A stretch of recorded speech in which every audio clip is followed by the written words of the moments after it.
Hello everyone, myself Professor More. Once again, I am presenting the new chapter regarding to the chain the wise. Yesterday we are already talking about how to make the chain the wise, how to identify active wise and how we can convert active into passive wise.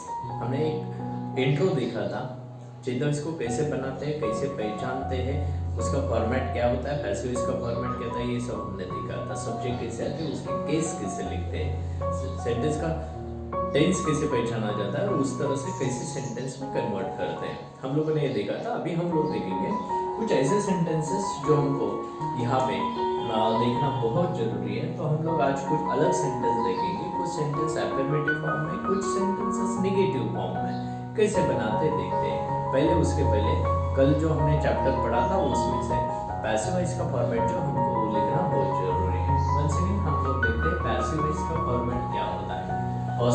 Passive voice always started with the object and then we write the helping verb and then third past participle of the verb and then by plus subject other in its case. Okay, this is the format of passive voice. We have to keep it in mind till the end.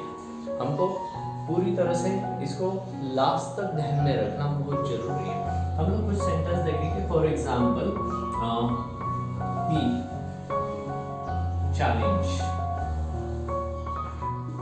the life, ठीक है, ऐसा एक sentence है he challenged the life। अभी ऐसा sentence अगर आपको exam में आता है तो हमको क्या करना पड़ता है, पहले तो हमको पहचानना पड़ता है कि which is the subject, so he is the subject, after that one which is comes with ed that is verb and the remaining part is called as a object। ठीक है, इस तरह से हम एक सिंपल सेंटेंस देख रहे हैं। इसको अगर हमको कन्वर्ट करना है, मतलब ये होता है एक्टिव वॉइस, एक्टिव वॉइस का हम कन्वर्ट करते हैं पैसिव वॉइस में। हमको क्या लिखना जरूरी है, ऑब्जेक्ट। ऑब्जेक्ट कौन सा है, the life. Okay, the life. अभी द लाइफ लिखने के बाद में हमको लिखना है यहाँ पे हेल्पिंग वर्ब। अभी इस सेंटेंस में हेल्पिंग वर्ब नहीं है, लेकिन इसमें कौन सा टेंस है आप देख सकते हो, ईडी। ईडी मतलब यहाँ पे होता है पास्ट टेंस। पास्ट टेंस होता है तो मतलब हमको दो हेल्पिंग वर्ब है, वाज और वेयर। इसमें से हम कौन सा यूज करेंगे, the life, that is singular. So हम लोग यहाँ पे क्या यूज करेंगे, वाज। उसके बाद में क्या लिखना पड़ता है, third past participle of the verb. Challenge is the main verb and if we convert into third past participle then we have to put there ed। हमको ed लिखना है, मतलब जिस वर्ब को अगर ed फॉर्मेट में आता है तो उसका थर्ड फॉर्म भी वही होता है। उसके बाद में हमको लिखना है यहाँ पे by। उसके बाद में क्या करना है, तो उसको हम सब्जेक्ट लिखते हैं। सब्जेक्ट कौन सा है, ही, लेकिन ही का केस होता है, कल हमने देखा था ही का केस होता है him। So this is the example, या the life was a challenge by him.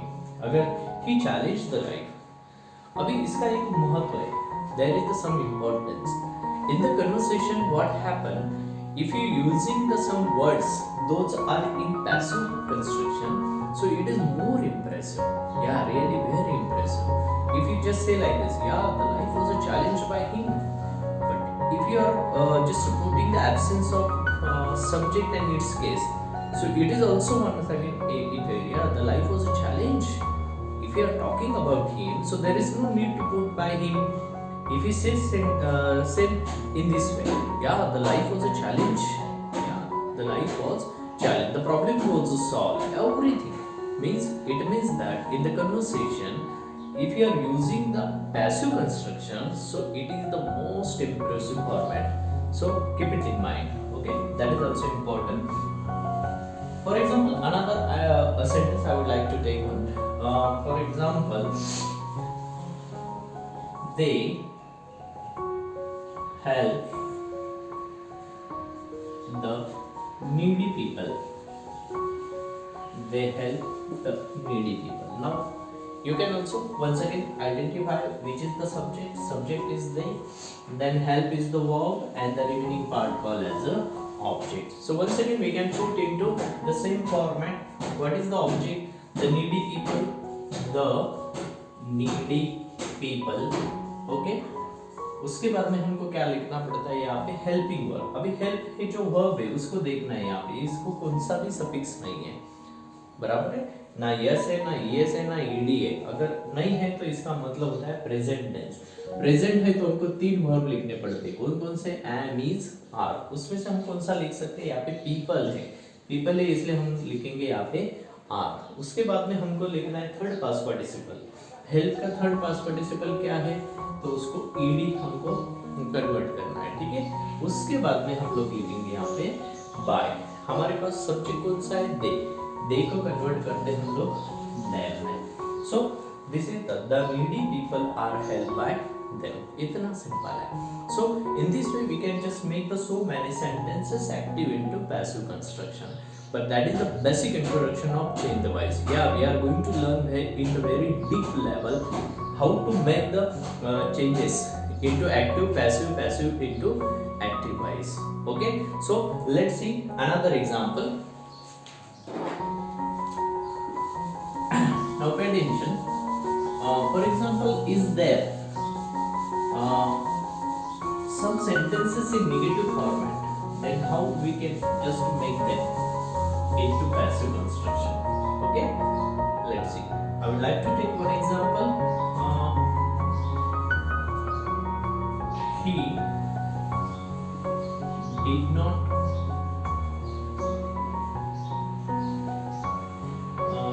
not pay money, or he did not pay money. ठीक है, हम लोग इतना सेंटेंस लिखते हैं, एक छोटा सा सेंटेंस लिखते हैं, बाद में हम लोग बड़े सेंटेंस देखेंगे, ठीक है। For your better understanding I have taken this sentence, he did not पे मनी। अभी ये है सब्जेक्ट, डिड नॉट पे, ये जो दो वर्ड्स है ये वर्ब में कंसीडर किए जाएंगे। आप बोलोगे कैसे, तो डीड है जो है हेल्पिंग वर्ब है या ऑक्सिलरी फॉर्म में, तो डीड को लिखना पड़ेगा, वो भी वर्ब है। पे तो मेन वर्ब है, इससे हमको पता चलता है कि व्हाट इज द एक्शन, या to pay money, so pay is the action, that's why it's a verb and remaining part is called as a object. So इस तरह से हम लोग अगर सेंटेंस को डिवाइड कर लेते हैं तो हम लोग इस फॉर्मेट में डाल सकते हैं। अभी हमको लिखना है ऑब्जेक्ट। ऑब्जेक्ट कौन सा है, money. Of course M should be capital because the sentence is started here money. उसके बाद में हमको अभी हेल्पिंग वर्ब लिखना है, इसमें हेल्पिंग वर्ब नहीं है, लेकिन डीड कौन कौन से टेंस में आता है आपको पता है, डू और डज अगर आते थे इसका मतलब होता है present tense. Okay, and if there is did तो इसका मतलब होता है पास्ट टेंस, या डीड का मतलब होता है पास्ट टेंस। हम अभी यहाँ पे लिखते समय हम डीड नहीं लिखेंगे, पे अटेंशन, हम डीड नहीं लिखेंगे, हमको हेल्पिंग वर्ब लिखना है। तो हम लोग क्या करेंगे, डीड है मतलब पास्ट होता है, पास्ट है मतलब वाज और वेयर है, तो मनी है, बराबर है मनी। मनी हम लोग यहाँ पे वर्ब लिखेंगे वाज, यहाँ पे नॉट जो है तो नॉट को लिखना है वहाँ पे हमको, तो सेंड कर वहाँ पे, क्योंकि निगेटिव है तो निगेटिव में रखना है।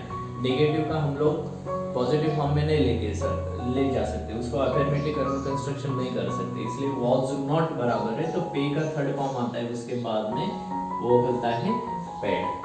Okay, not necessary to put ED, उसको थर्ड फॉर्म है, पे का थर्ड फॉर्म होता है पेड, सेकंड फॉर्म भी पेड है, ठीक है। उसके बाद में हम लोग लिखते हैं बाय, उसके बाद में ही का केस आता है, क्या, ही। So money was not paid by him. So this is the example. So we can अगर हमारे पास ऐसे के नेगेटिव वर्ड्स है तो उसको भी हम लोग कन्वर्ट कर सकते हैं। अभी हम लोग और एक सेंटेंस लिखते हैं, फॉर एग्जांपल, तो आपको पता चल जाएगा।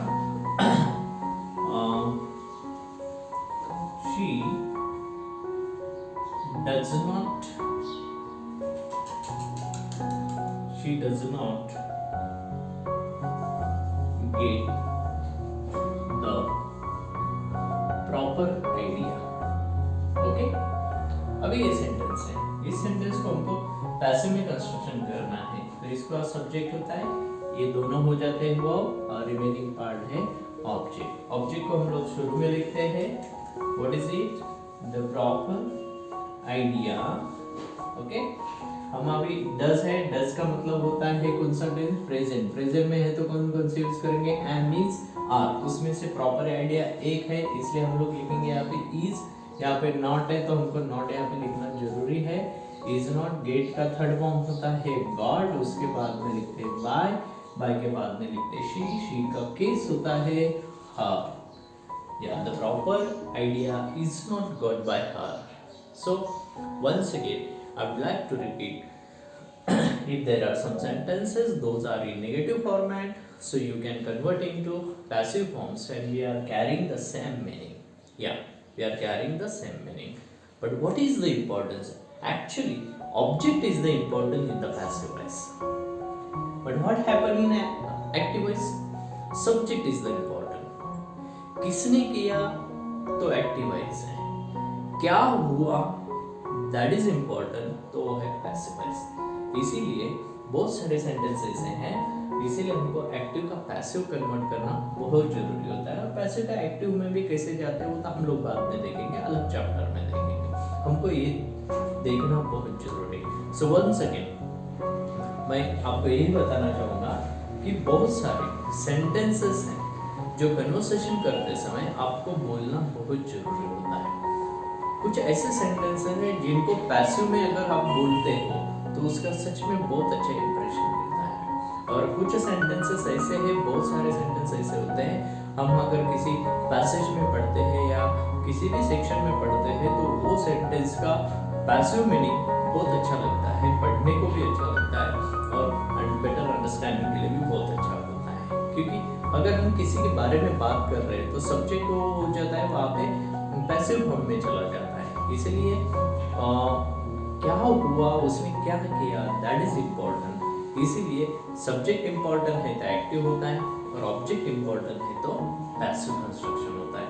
हमको ये देखना बहुत जरूरी है। तो इस तरह से ये एक बेसिक आइडिया जो मैंने आपको यहाँ पे बताया कि एक्टिव का पैसिव कैसे करते हैं और पैसिव का एक्टिव कैसे करते हैं। आज हमने नेगेटिव फॉर्मेट यहाँ पे देखा था, नेगेटिव का कैसे बनाते हैं वो भी सेंटेंस हमने यहाँ पे देखे। ठीक है, अगर कुछ ऐसा सेंटेंस आता है जिसको प्रेपोजिशन लेकर एक्सटेंड किया गया है, बहुत बड़ा सेंटेंस है, अगर ऐसा भी सेंटेंस आता है तो उसमें कंफ्यूज होने की जरूरत नहीं है। उसके लिए एक एग्जाम्पल मैं लेता हूँ तो आपको समझ में आएगा। For example, the minister visited this area along with the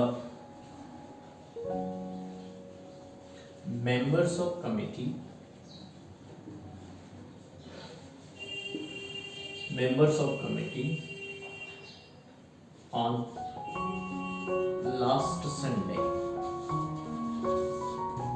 इस तरह से सेंटेंस है। ठीक है, अभी आप इसको कन्वर्ट करना है। अगर आप हम पहले तो तीन पार्ट करेंगे, subject, verb and object. Which is the subject?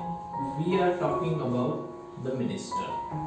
Okay, minister is the subject. You can see here visited, it is comes with ed, it means that verb is there, and all remaining part from this area along with the members of the committee on last Sunday, that is the playing role as an object। कितना simple है, subject, verb and object. अभी हम लोग बोलेंगे कि sir इस format के हिसाब से तो ऑब्जेक्ट हमको लिखना जरूरी है, तो ये पूरा सेंटेंस जैसे के वैसे यहाँ पे लिखना जरूरी है क्या? तो नहीं, कोई जरूरत नहीं। हम लोग सिर्फ ऑब्जेक्ट की तरफ देखेंगे। यहाँ पे देख सकते हैं आप, दिस एरिया, यहाँ पे सेंटेंस खत्म होने वाला था, लेकिन क्या हुआ, along with, ये जो वर्ड है प्रेपोजिशन है with, तो उससे सेंटेंस कनेक्ट हो गया है, बराबर है। तो with के बाद में द मेंबर्स ऑफ कमिटी, अभी यहाँ पे भी सेंटेंस खत्म हो रहा था, फिर भी क्या हुआ, यहाँ पे फिर से ऑन वर्ड आया, तो ऑन के बाद में फिर से सेंटेंस एक्सटेंड हो गया। इट मींस दैट ऑब्जेक्ट हमेशा प्रीपोजिशन से लेकर एक्सटेंड कर सकते हैं, तो हमको ब्रेक करना है वहाँ पे। अगर हम उधर से ब्रेक करते तो वही सेंटेंस हमारा पैसिव वॉइस होने के बाद में आप लास्ट में भी लिख सकते हैं और एक किस जगह पे लिख सकते हो मैं आपको बताता हूँ, सिंपल है। ठीक है। The minister visit the area, हम लोग यहाँ पे तक सेंटेंस लिखेंगे कैसे, तो दिस एरिया को शुरू में लिख दो, ठीक है। दिस एरिया, यहाँ पे ईडी है मतलब पास्ट टेंस हो गया, पास्ट टेंस है तो हेल्पिंग वर्ब कौन सा आएगा, वॉज। विजिट का थर्ड फॉर्म क्या है, विजिटेड ही है। उसके बाद में क्या है, बाय द मिनिस्टर सब्जेक्ट है, इसका केस होता है क्या, नहीं, मिनिस्टर, ठीक है। अभी हमने कहा से सेंटेंस को कट किया था, अलॉन्ग से, उसी वर्ड से लेकर हम लोग अलग सेंटेंस फिर से लिख सकते हैं, along with the members of committee on last Sunday, okay. और एक लिखने का तरीका है, हम लोग क्या कर सकते हैं, इसी सेंटेंस को विजिटेड के बाद में जैसे कि बाय लिखते हैं, ठीक है, ये बाय के बाद में जो है तो पहले इधर से लिख सकते हैं विजिटेड, यहाँ पे लिख सकते हैं along with the members of the committee on last Sunday, और उसके लास्ट में लिख सकते हैं बाय द मिनिस्टर। इस तरह से भी सेंटेंस बनता है। मतलब अगर एग्जाम में बड़ा सेंटेंस आया, ठीक है, और बड़ा सेंटेंस का पैसिव में कन्वर्ट करना है तो डरने की जरूरत नहीं है। हमको क्या करना जरूरी होता है, हमको सबसे पहले ढूंढना है वहां पे, we have to find out where is the preposition use, preposition कहाँ पे यूज किया गया है वो देखना है, और वहां से सेंटेंस को कट कर दो और रिमेनिंग पार्ट आप बाय के पहले लिख सकते हो या इसके पहले लिख सकते हो, नहीं तो लास्ट में लिख सकते हो, तो दोनों ही लिया तो बोथ आर एक्सेप्टेड। तो इस तरह से एक्टिव का पैसिव वॉइस भी बनता है अगर बड़ा सेंटेंस है तो, ठीक है, तो डरने की जरूरत नहीं है। So these are the basic ideas regarding to change the voice. I hope so all of you understood today's chapter. अगर आपको कुछ भी प्रॉब्लम है, कुछ भी आपको इससे शिकायत या कुछ डाउट्स है तो आप कमेंट्स में लिख सकते हो, ठीक है। I will clear everything regarding to this chapter bye. इस तरह से हम लोग और कुछ चेंज के कुछ पार्ट्स हैं जिसको लेकर हम लोग अगली चैप्टर में पढ़ेंगे, ठीक है। तो आप ज़्यादा से ज़्यादा सेंटेंस को फाइंड आउट करो, टेक्स्ट बुक से फाइंड आउट करो, write down them and make the practice, okay, with the help of this format. Active का पैसिव कैसे बनाते हैं उसको आइडेंटिफाई करने की कोशिश करो, और कुछ बड़े सेंटेंस है तो उनको भी पैसिव में कन्वर्ट करने की कोशिश करो, ठीक है। सो इस तरह से हम लोग आज का ये चैप्टर हम लोगों ने देखा। अगर ये वीडियो आपको पसंद आया तो ज़्यादा से ज़्यादा those students are preparing for the exam, for the board exam or competitive exam, just share them with this video, ठीक है। उनके ये वीडियो जरूर शेयर करना और हो सके तो लाइक कर देना। Thank you very much, have a nice day.